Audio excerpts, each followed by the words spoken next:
Just trying to fight, and then somehow I was able to turn around things, and I think that game gave me like an extra boost of energy and belief that I can still win this set, and I did. It started as just another WTA Finals match, but what happened between Coco Gauff and Aryna Sabalenka quickly turned into one of the most talked about moments in women's tennis.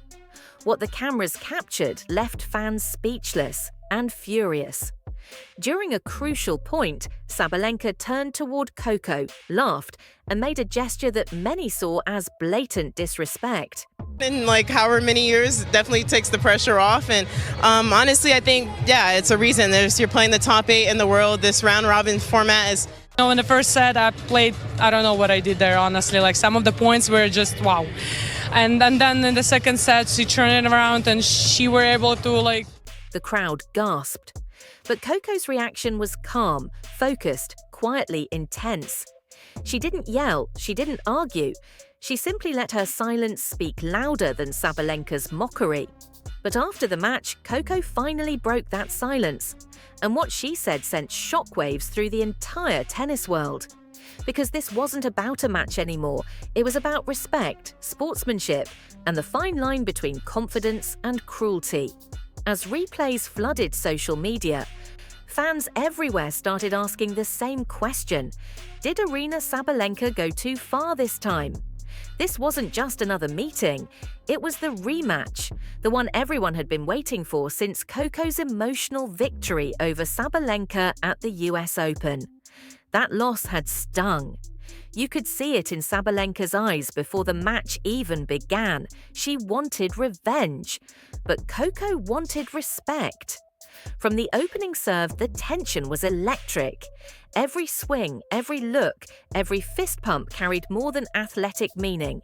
It carried emotion, ego, and history. Fans weren't just watching tennis, they were watching two worlds collide. Fire versus focus, pride versus poise.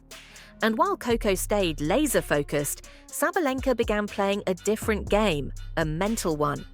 From the first set, it was clear. Sabalenka wasn't just trying to win, she was trying to rattle Coco. Every point came with exaggerated celebrations. Every fist pump aimed toward Coco's side of the court. The laughs, the smirks, they weren't just confidence, they were calculated. Commentators noticed, fans noticed. Even Coco's team exchanged uneasy glances as Sabalenka's energy crossed the line from passionate to personal. At one point, Sabalenka shouted right after a Coco error, then turned to her box and laughed. It wasn't about tennis anymore, it was about dominance. The crowd began to shift. Some fans cheered for the drama, but others sat in discomfort. It didn't look like two professionals pushing each other. It looked like one athlete trying to break the other emotionally. And when the umpire stayed silent, Sabalenka took that silence as permission to keep pushing. Her gestures grew bolder, her tone sharper, but she had no idea what was coming. What makes Coco Gauff different isn't just her explosive athleticism, it's her unshakable composure under pressure. While Sabalenka tried to provoke her, Coco never reacted. No eye rolls, no backtalk, no sarcasm, just quiet focus. That calm wasn't weakness, it was power. For most players, those antics would have caused an emotional spiral, but Coco turned it into fuel. Her movements sharpened, her shots grew cleaner. Every time Sabalenka screamed, Coco answered with pure precision. It became fire versus ice, and the ice was winning. When the final point was played, the scoreboard said Sabalenka won, but the energy in the arena said something very different. At the net, Coco shook Sabalenka's hand politely, no hesitation, no glare, just quiet respect. Then she walked off with her head high as the crowd erupted into applause. And that's when the real story began. Moments later, backstage footage surfaced. Sabalenka was seen laughing loudly with her team, even mimicking Coco's on-court reactions. clips spread like wildfire, and within hours, hashtags like Team Coco and Respect the Game were trending worldwide. Fans called Sabalenka's behavior classless.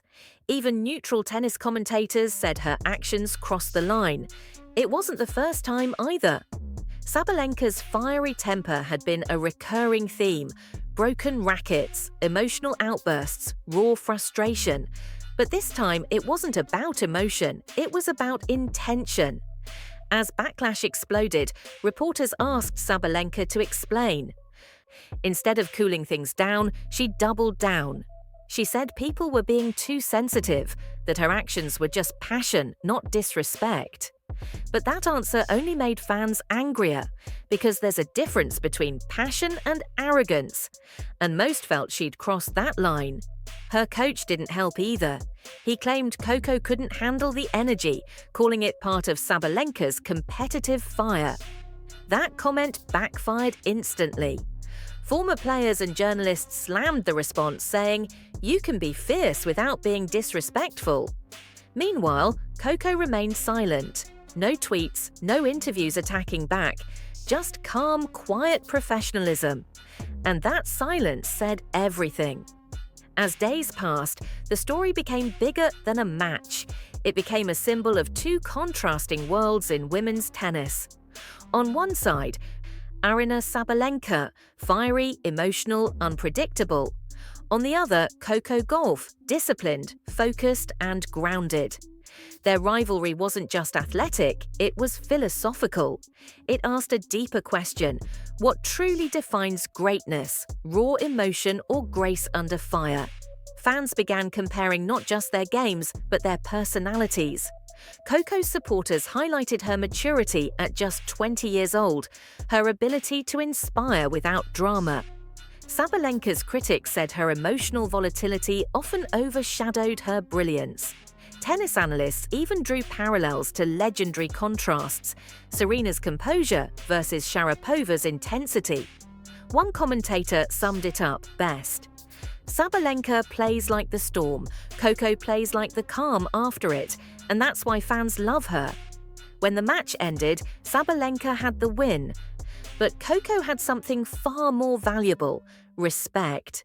The applause wasn't for the trophy, it was for how she carried herself. Clips of her calm handshake, her composed interview, and her refusal to engage in pettiness spread everywhere. Fans called her the real winner of the night. Even athletes from other sports chimed in, praising her maturity. One viral tweet summed it up perfectly: Coco Gauff didn't lose the match, she won the moment.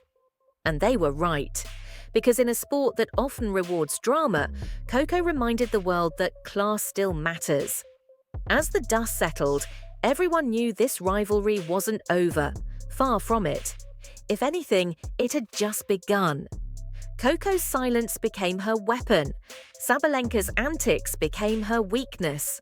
Networks replayed the footage for days. Debates raged online. But through it all, Coco never lost her composure. Not once. And maybe that's the real lesson here. Greatness isn't about how loudly you celebrate. It's about how you carry yourself when someone tries to drag you down. Coco may not have lifted the trophy that night, but she walked away with something priceless: the admiration of millions and the moral victory that no scoreboard can measure. So let me ask you, who really won that night?